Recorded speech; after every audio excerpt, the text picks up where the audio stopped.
All right, you guys, it is time for our week 3 NFL picks. I can't believe we're in week 3 already. The season is flying by, and let's just enjoy while we have it because come week 18, we start getting sad that the season's end is nearing. And so for now, week 3, full swing. Let's do this. Let's get to our picks. We're gonna do this Chris Berman style. Shout out Chris Berman. Let's cue.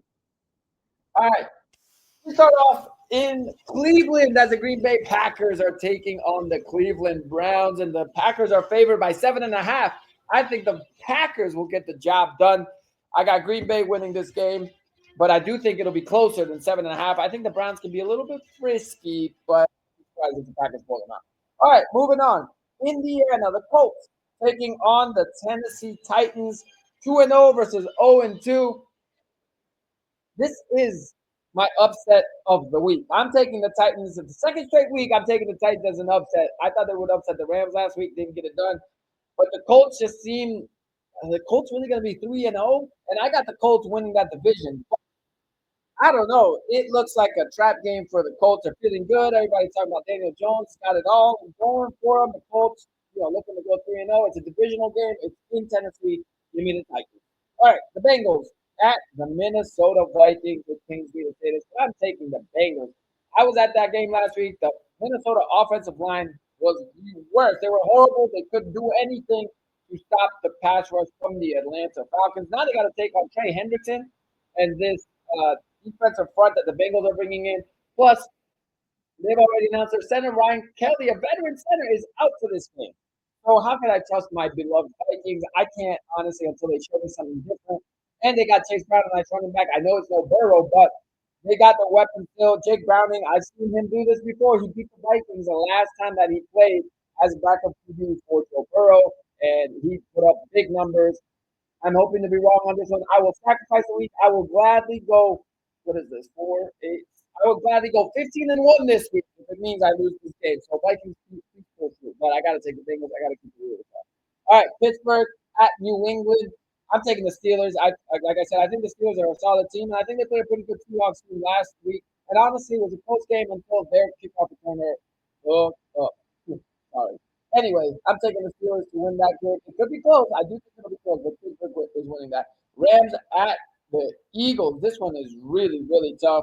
And honestly, I don't even know which way to go with this one, but I have to pick someone. I'm taking the Eagles. The Eagles are a winning football team. Boring?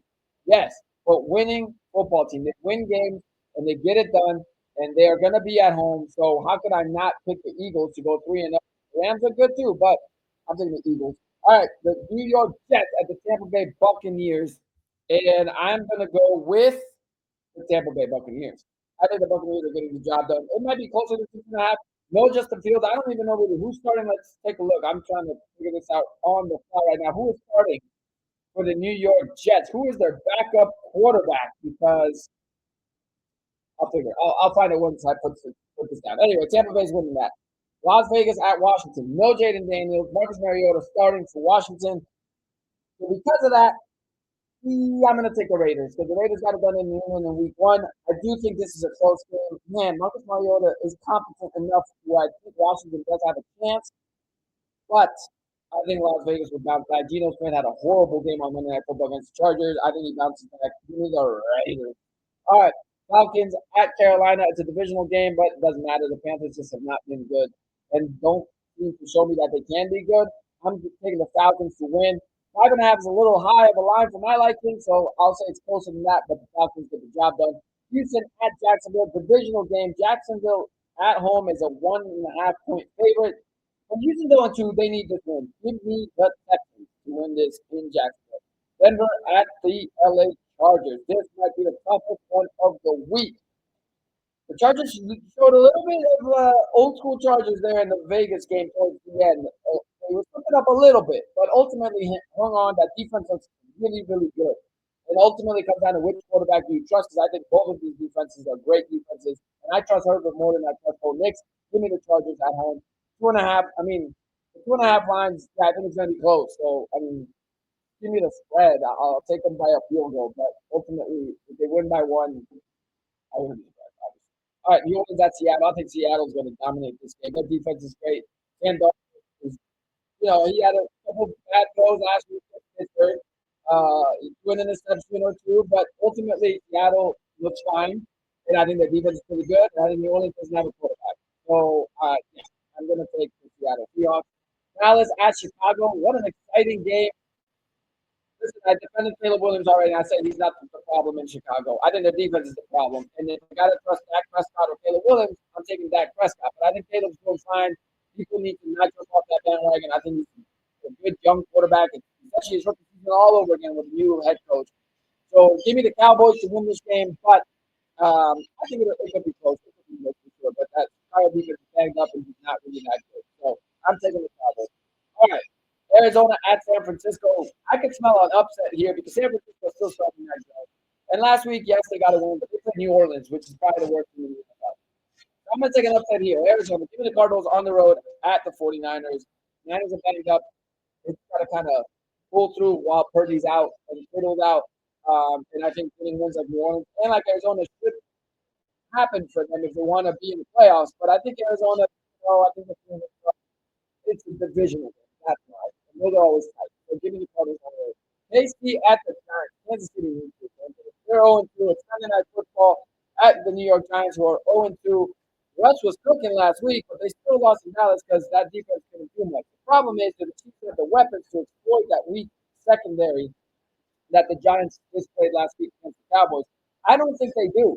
I don't think they have great receivers. I mean, they really don't. Their two best receivers are out. But I still think Kansas City will win this game, but I think it will go for so give me the Chiefs on the road. And Detroit at Baltimore. Baltimore favored by 4.5. And I'm going to take the Baltimore Ravens. Lamar at home, Monday Night Football. And obviously, it's an NFC team with the Lions, and Lamar's record against the NFC team is incredible, which doesn't mean much because, let's face it, it's just where they're placed essentially based on the map. But I will take Baltimore to win and to cover the 4.5 because I think they'll look really good. So I got Baltimore, Kansas City, Arizona, Dallas. I got Atlanta. I got Houston. I got the LA Chargers going to 3-0. I got Seattle. Down. I got the Las Vegas Raiders, the Tampa Bay Buccaneers. Give me the Eagles at home. I got Pittsburgh on the road taking care of the Patriots. I got Green Bay taking care of Cleveland on the road. Tennessee with the upset special of the week. And Cincinnati on the road. This would be an upset technically. I don't know how the Vikings are favored by 2.5. I don't know what people are seeing from Minnesota to feel good about them. And they're banged up. Addison is still out this game on offense. They're starting Carson Wentz, which might be better for them because McCarthy obviously has struggled coming out of the stretch. But I don't think it's McCarthy's fault as much as it's that offensive line. And if you play that kind of offensive line play again, Steven Carson Wentz is going to look terrible. So ultimately, that's what we got this week. Let me look up who the Jets backup quarterback is. I need to find out who is on the Jets depth chart. But super excited for week 3 of the NFL. Backup quarterback is Tyrod Taylor. Oh, he can sling it now. Tyrod Taylor. I'm still going Tampa Bay. They're favored by 6.5, but it'll be close. I think Tyrod can sling it. And Baker's the slinger, so this will be a good game, I'm pretty sure. So we'll see how it all plays out. Guys, please subscribe, comment. The more we can get the channel going and rolling, I'd appreciate it. And let me know what you guys think of these picks. Who you got? Who is your upset special? And we will look forward to watching football all day tomorrow and Monday night. That's a great game. It might be closer than 4.5, but you got the Lions, who are super exciting, and then you got Baltimore and Lamar, who's must-watch TV with Derrick Henry running the ball. Can't wait. Monday Night Football will be a good one, and we'll have a fun slate of football. So I can't wait. Enjoy your weekend, and I'll talk to you all next time.